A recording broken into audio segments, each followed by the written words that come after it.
sentare yungururizwamwo imanza muri ico gihugu ejo kuwa kabiri yarangije urubanza Lieutenant Joel Mutabazi yagirizwamwo na bagenzi biwe ku vyaha vy'iterabwoba. Barindiriye ko umucamanza afata ingingo. Eric Bagira ubusa yari muri sentare.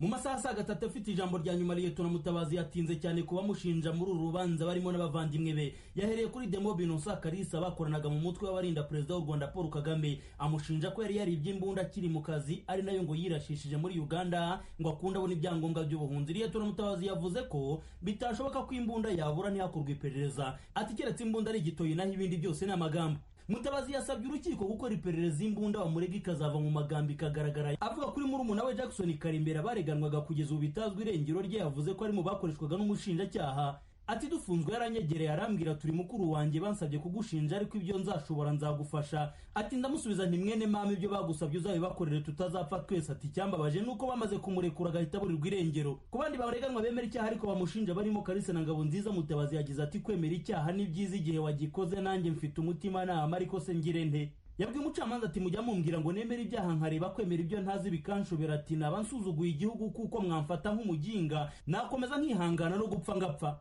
Yavuze ko ibyo bamushinja byo kuba mu mitwe irwanya ubutegetsi bw'u Rwanda bitari ukuri, kuko ngo iyo ashaka kuyijyamo byari byoroshye cyane, ko ngo hari n'iyabimusabye kenshi akabyanga kuko harimo n'iyo yise ko yari ipfuye amaso. Yahakanye ko nahoro RNC rya General Faustin Kayumba Nyamwasa yarazi yaryumvaga ku maradiyo, ariko yemeye ko yahuye na Ngabonziza wari urihagarariye muri Uganda ari kumwe na Kalisa bamusaba kuriyoboka bombi. Lieutenant Mutabazi avuga ko yabagenzuye asanga ari abatekamutwe batunzwe no gucuruza amakarita n'impapuro zikubiyeho amatwara ya RNC. Mu cyumba cy'urukiko Lieutenant Mutabazi yabaye nk'uvuga kari murore, yavuze ko amafaranga bamushinja bacuruje mu makarita ya RNC bayashwaniyemo kandi ko no muri gereza bajya babisubiranamo bakarwana. Yavuze ko Kalisa wapfukamye imbere y'urukiko akamanika amaboko agasaba imbabazi ku byo yakoze mu cyumba cye cya gereza afitemo igipupe yanditseho amagambo agira ati Rwanda for Democratic Change, byumvikana ko akereye impinduka. Yavuze ko ibyo Kalisa mushinja mu nzego zabanje atigeze abivuga kandi ko na nyuma y'urupfu rwa mukuru we Kamili waguye muri Afurika y'Epfo, Kalisa yavuze ko yishwe n'u Rwanda agomba kuzamurwanira. Ibyo byose Lieutenant Mutabazi yabyise akajagari kari muri Kalisa katagombye kwemerwa n'urukiko.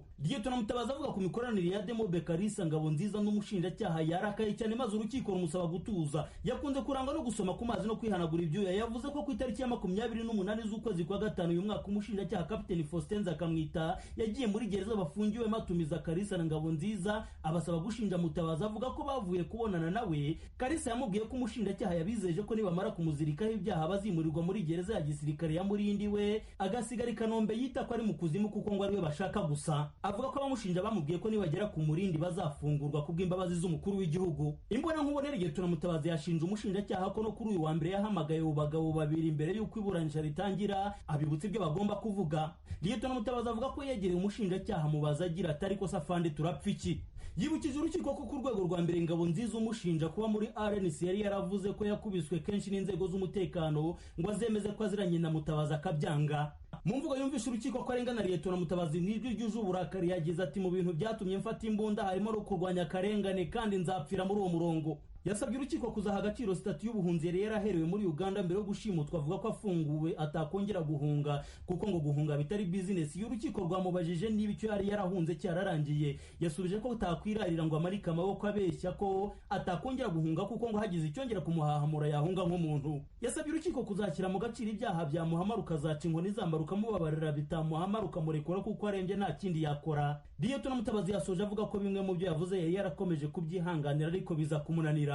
Aravuga ko bishobora kumugiraho ingaruka muri gereza. Ati ibyo mvuze ni ibintu bishobora kungiraho ingaruka, ndishinganisha imbere y'urukiko n'imbere y'Imana. Barampondagura ngo ndasebye inzego, ndwanya ubutegetsi, narwanyije ubutegetsi bwa Habyarimana, ndwanya interahamwe, ubundi butegetsi ndwanya n'ubuhe. Akumangisha igipfunsi ku meza yarahagaze imbere Lieutenant Mutabazi ati murakoze, Imana izabaho umugisha, izabane namwe, izahagarare hagati yanjye namwe kandi muzancira urubanza. Ahita atambuka ajya kwicara. Abanyamategeko bamwunganira Maître Amani Jean de Dieu na mugenzi we Maître Antoinette Mukamusoni nabo basabye urukiko kuzashingira ku mategeko rukazamuha ubutabera. Kapiteni Faustin Nzakamwita umushinja avuga ko adakurikiranywe nk'umunyapolitiki kandi ko aho umunyarwanda akoreye icyaha cyose agikurikiranwaho. Ku byashinjwa byo gukoresha bamwe mu bafungwa mu guhimbira Mutabazi ibyaha, umushinjacyaha byita inkuru z'imimbano akavuga ko urwego ahagarariye atari rwo ruzaca urubanza. yemeye ko mbere y'iburanisha ryo kuri uyu wa mbere yavuganye n'abaregwa ndetse na Mutabazi arimo kandi koko Mutabazi yamubajije ku byo kumugerekaho ibyaha. Umushinjacyaha avuga ko nk'urwego badashobora kugirana amasezerano n'abaregwa yo kubababarira. Yavuze ko ibyo bamushinja bitari bishya kandi ko kuba Liyetona Mutabazi yari afite impamvu zo gutoroka bidakuraho icyaha yakoze. Avuga ko nubwo ahakana ko bashatse gutsinda umukuru w'igihugu mu bwato ku Muhazi hariho umugambi. Yasabye urukiko kuzagumishaho ibyaha n'ibihano Liyetona Mutabazi yari yarakatiwe kuko ngo nubwo asaba kubigabanya nta myitwarire myiza yarugaragarije ku buryo rwarushingiraho. Icyemezo kizasomwa ku itariki ya 4 z'ukwezi kwa 10 uyu mwaka kizaba kitajuririrwa. Bagira ubusa ijwi ry'Amerika i Kigali.